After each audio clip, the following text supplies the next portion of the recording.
네, 안녕하세요. 저는 이번에 Getting Started with Qiskit이라는 발표를 맡게 된 IT융합공학과 22학번 김정환이라고 합니다.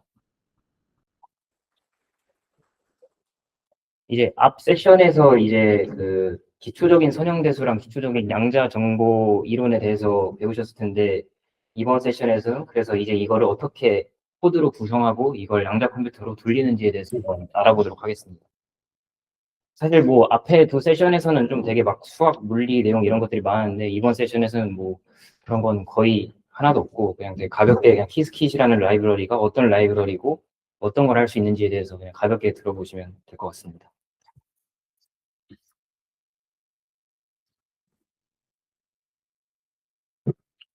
먼저 오늘 다룰 내용들입니다. 먼저 이제 키스킷이 무엇인지 간단하게 설명을 해드릴 거고, 그러고 나서 이제 키스킷 프로그래밍의 핵심적인 네 단계인 회로를 만들고 트랜스파일링이라는 과정을 하고, 그리고 이제 이걸 회로를 실행하고 그 실행한 결과를 어, 그 애널라이즈하는 거에 대해서 각각의 스텝들에 대해서 저희가 설명을 해드릴 거고, 그리고 마지막으로 이제 저희가 오후에 이제 진행될 해커톤에 대해서 소개를 해드리겠습니다.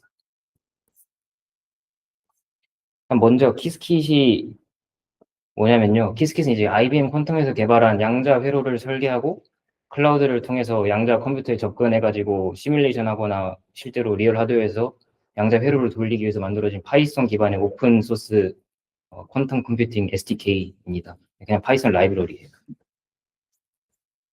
그래서 저희가 이제 키스킷 다른 여러 가지 라이브러리들이 있는데, 그중에서 키스킷을 사용하는 이유가 몇 가지가 있는데, 첫 번째로 파이썬 기반이어가지고 이제 뭐 파이썬은 거의 모든 사람들이 다 알기 때문에 되게 접근성이 쉽고요.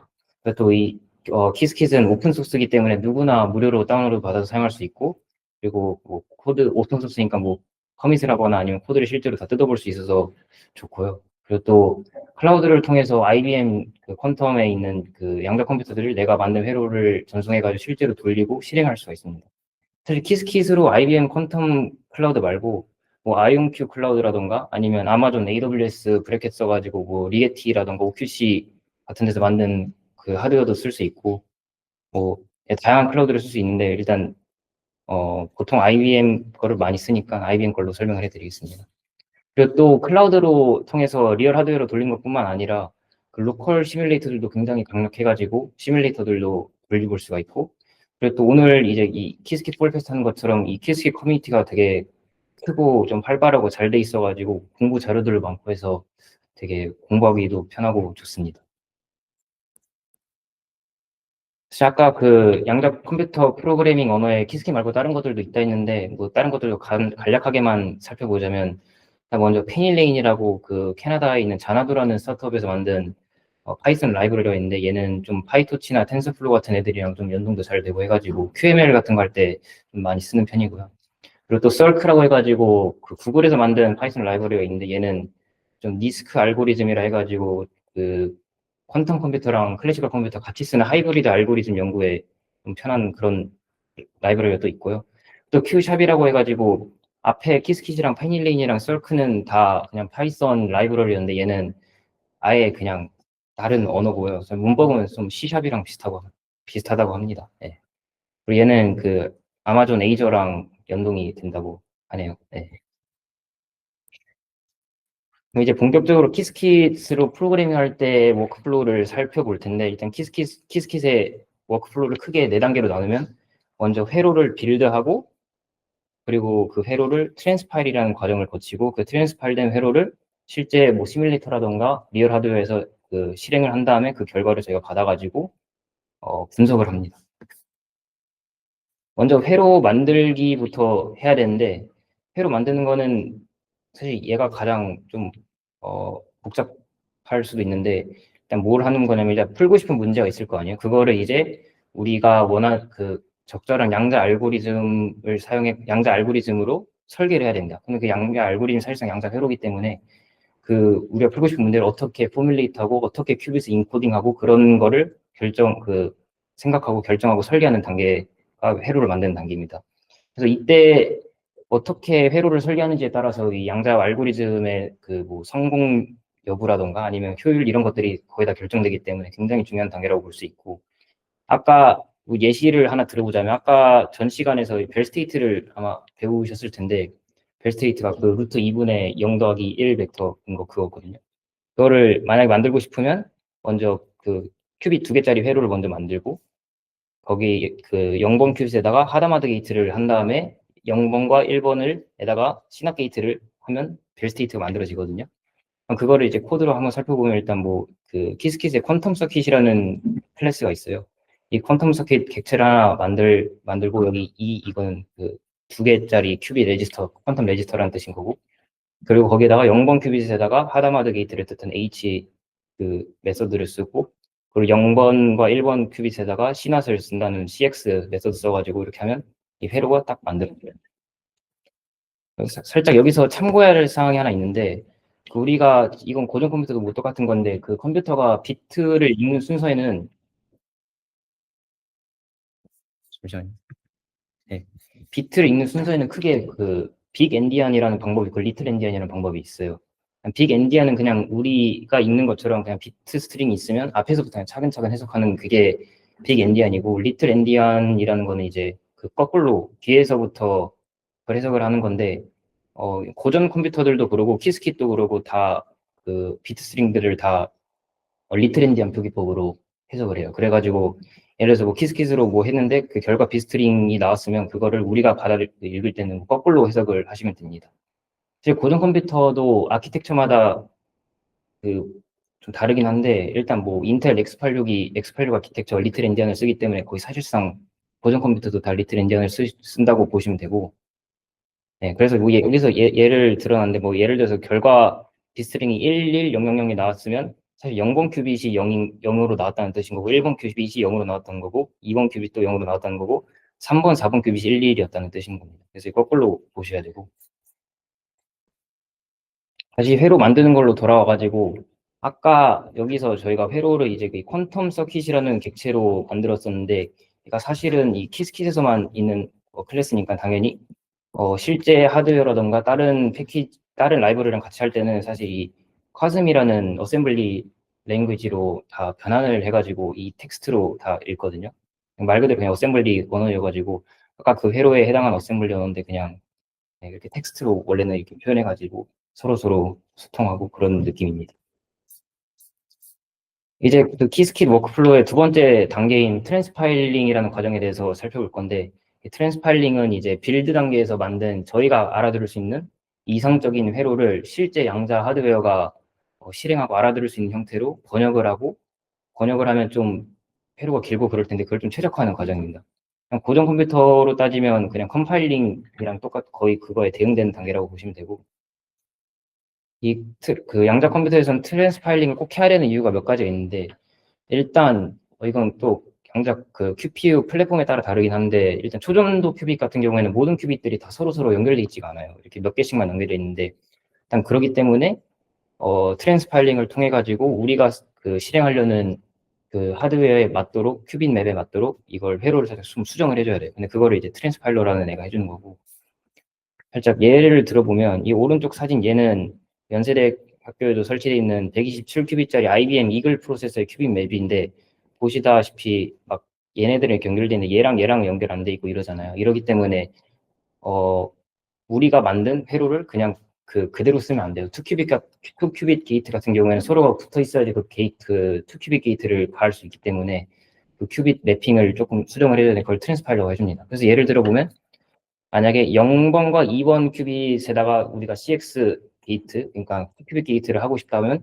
0번하고 여기 0번하고 2번은 연결이 안 돼 있잖아요. 그래가지고 트랜스파일러가 뭐 1번하고 2번을 수업한 다음에 0번하고 1번에다 시낫을 한 다음에 다시 1번, 2번을 수업하는 식으로 한다던가 그런 식으로 해야 돼요. 근데 사실은 이렇게 굳이 안 해도 되죠. 왜냐면 0번, 2번을 꼭 지킬 필요는 없으니까 뭐 실제로 트랜스파일러를 돌려보면 그냥 얘네들이 이렇게 그 배당할 텐데, 그런 과정을 거쳐야 됩니다. 트랜스파일러를 통해 가지고. 근데 당연히 이렇게 하다 보면 트랜스파일 된 회로는 원래 회로보다 훨씬 더 회로가 복잡해지고 서킷 데스, 그러니까 회로 깊이가 훨씬 더 깊어지겠죠. 근데 그 회로 깊이가 깊어지면 이 양자 컴퓨터는 오류랑 노이즈들에 굉장히 취약하기 때문에 그 좀 잘 해야 됩니다. 트랜스파일을 할 때 최적화를 잘 해야 됩니다. 또 트랜스파일이 필요한 두 번째 이유가 뭐냐면, 아까 저희가 그 이 전 세션에서 게이트들을 설명할 때 뭐 다양한 게이트들을 설명했는데 사실 그 게이트들이 실제로 QPU에 다 구현이 돼 있는 게 아니에요. 그 QPU에 그 실제 양자 칩들에 구현되어 있는 게이트들은 몇 개가 없어요. 근데 그 어떤 게 돼 있는지 뭐 종류에 따라 다르긴 한데 그렇게 실제로 각 하드웨어에 그 구현이 돼 있는 게이트들이 이제 네이티브 게이트들이라고 하는데 우리가 사용하는 이런 하다마드나 뭐 X 게이트, Y 게이트, 시납 게이트 이런 애들을 네이티브 게이트들로 이렇게 분해를 시켜줘야 돼요. 그래가지고 트랜스파일링이 필요한 거 여기 밑에 얘가 써 있는데 아까 말한 그 IBM 이글 프로세서 같은 경우는 ECR 게이트, CX 게이트, 얼지 게이트가 있는데 이 ECR 게이트는 그냥 대충 얽힘 만들어주는 그런 게이트고 이 SX 게이트는 스퀘어 루트 X 게이트여가지고 그냥 X 게이트 그 루트 씌운 거고요. 얼지 게이트는 아까 설명했듯이 로테이셔널 G 게이트인데 예를 들어서 뭐 하다마드 게이트 같은 경우에도 얘네 이 세 개들로 분해를 해야 돼가지고 이렇게 세 개의 게이트를 실제로는 수행하게 되는 거고 시납 같은 경우는 조금 더 복잡하게 하는데 어쨌든 이런 네이티브 게이트들의 조합으로 분해를 해야지 저희가 이걸 실제 양자 컴퓨터에서 돌릴 수가 있습니다. 그리고 또 트랜스파일링이 필요한 또 마지막 이유는 아까 트랜스파일러가 번역을 한다는데 번역뿐만 아니라 최적화도 하거든요.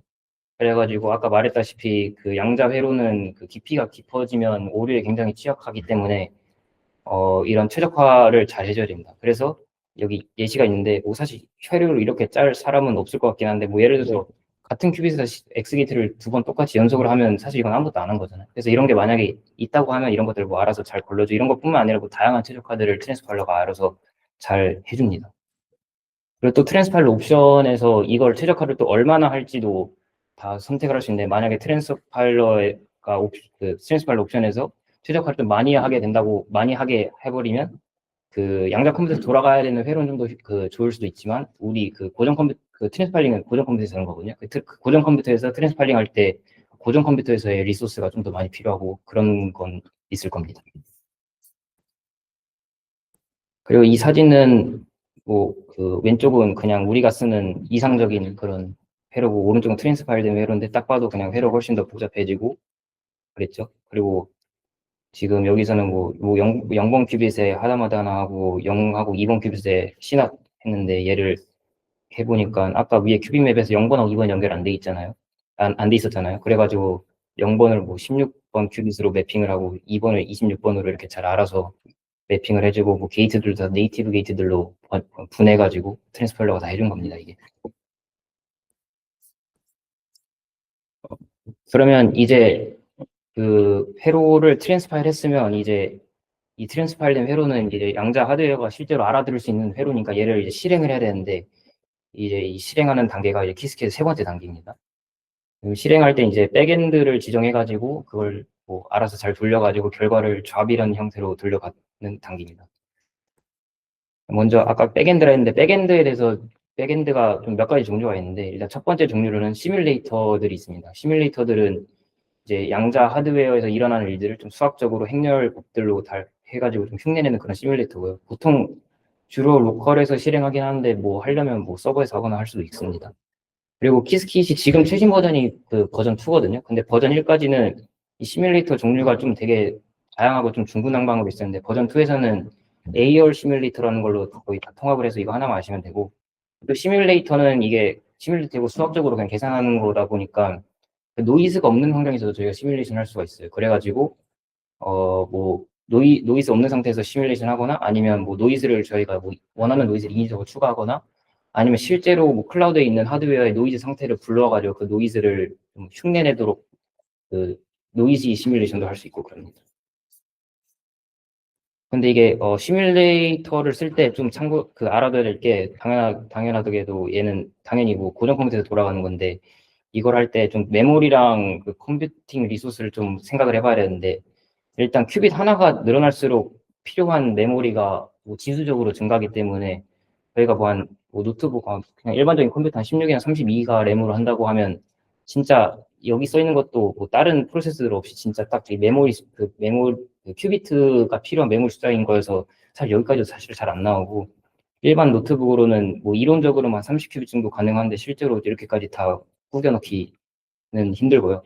그리고 워크스테이션으로 한다고 해도 뭐 메모리가 한 8배 뭐 이렇게 올라가도 한 두세 큐빅밖에 더 증가 못하고 뭐 슈퍼컴퓨터로 한다고 해도 한 40개, 50개 이 정도밖에 안 되기 때문에 그 시뮬레이터는 이제 우리가 그 리얼 하드에서 돌리기 전에 이 회로가 좀 제대로 만들어졌다는 거를 좀 확인하는 차원에서 좀 작은 스케일에서 양자 회로를 테스트한다, 그 클라우드에 올리기 전에 작은 스케일에서 양자 회로를 테스트할 때 쓰거나 아니면 그냥 노이즈가 없는 환경에서 그 실행을 해봐야 돼가지고 할 때 그럴 때만 주로 씁니다. 네.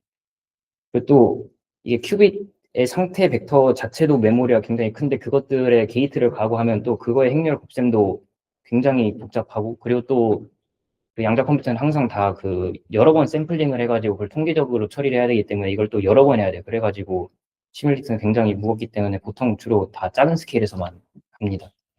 또 AR 시뮬레이터는 또 쿠다도 지원하니까 뭐 GPU 사용해서 병렬 처리를 하려면 할 수 있는데 뭐 그래도 한계는 뭐 명확합니다. 그리고 이제 두 번째 백엔드 종류는 클라우드가 있는데, 이제 클라우드는 실제로 클라우드를 통해서 저희가 실제 양자 컴퓨터를 사용할 수가 있고, 얘는 이제 실제 그 양자 하드웨어이기 때문에 시뮬레이션과 달리 노이즈가 무조건 있고 그렇습니다. 그래서 사실 노이즈를 줄이기 위해서 그 에러 미티게이션이라고 좀 에러를 완화하는 다양한 기법들도 있긴 한데 그거는 네, 미리 설명 안 드려도 될 것 같고, 또 키스켓을 통해서 클라우드를 접속할 때 다양한 프로바이더들을 통해 가지고 클라우드에 접속할 수 있거든요. 아까 말했다시피 뭐 IBM 퀀텀 클라우드뿐만 아니라 뭐 아이온큐 것도 쓸 수 있고 AWS도 쓸 수 있고 컨티뉴um 것도 쓸 수 있고 다양한 회사들의 클라우드를 키스켓을 사용해 가지고 할 수가 있습니다.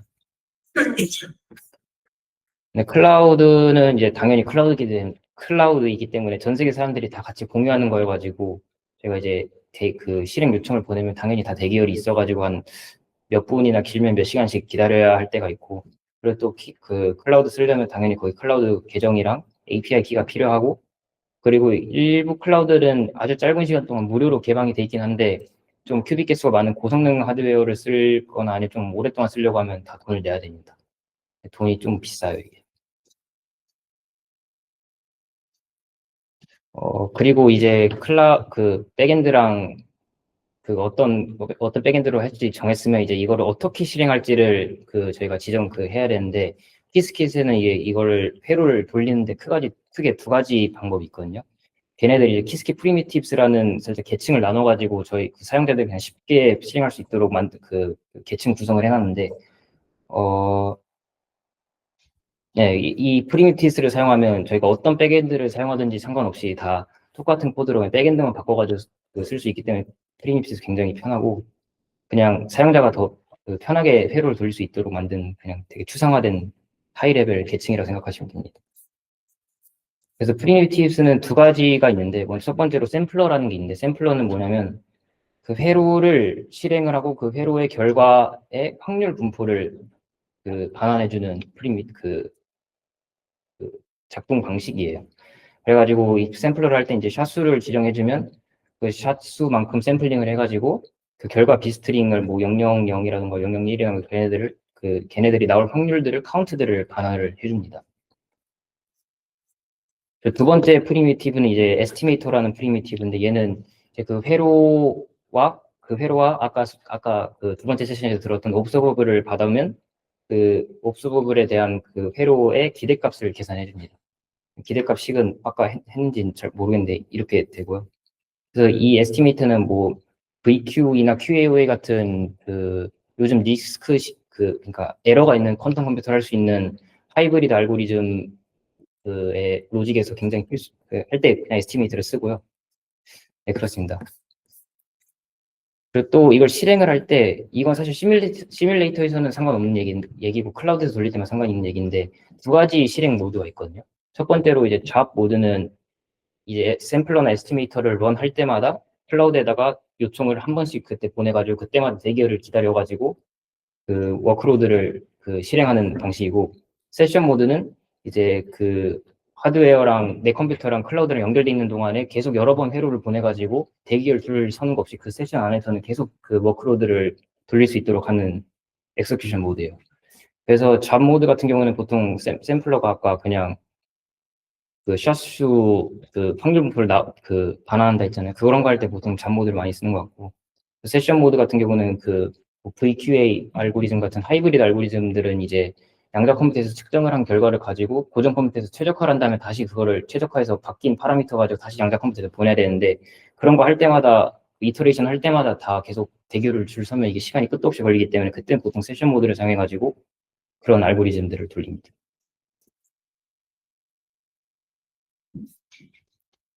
그리고 이제 마지막 단계인데, 마지막에 방금 전 단계에서 엑스큐션 단계에서 이제 반환된 리솔트 객체에 되게 많은 데이터들이 있거든요. 그 중에서 저희가 원하는 데이터를 추출해가지고 뭐 우리가 알 수 있는 정보, 뭐 그래프나 값, 숫자 뭐 이런 것들로 알아서 잘 용도에 맞게 후처리하는 최종 단계입니다. 그래서 뭐 예를 들어서 샘플러 같은 경우 샘플러로 얻은 확률 분포 같은 거를 뭐 히스토그램으로 그린다던가, 아니면 에스티메이터로 얻은 기대값을 뭐 VQE 같은 그런 최적화 알고리즘에다가 사용한다던가, 그런 걸 알아서 용도에 맞게 잘 처리하는 과정이 마지막 단계입니다. 이 리솔트 객체는 그 실행 결과뿐만 아니라 뭐 어떤 하드웨어를 썼고 뭐 잡 아이디가 뭐고 뭐 그런 것들이 다양한 메타데이터들이 있어가지고 그것도 활용하고 싶으면 활용할 수 있습니다. 그래서 뭐 아까 벨 스테이트 그거 그냥 대충 해본 건데, 샘플러 같은 경우에는 이제 벨 스테이트는 00하고 11이 반반씩만 나오니까, 또 뭐 이거 확률적인 거에서 살짝 샷수가 좀 한 1000개밖에 없어가지고 좀 다른긴 한데, 대충 00하고 11만 결과가 나오고 반반 정도 나왔죠. 그리고 에스티메이터는 이제 기대값을 구하는 건데, 벨 스테이트 4개 전부의 그 기대값은 아이젠 밸류는 1이기 때문에, 예, 여기 일정량 잘 나온 걸 볼 수 있고.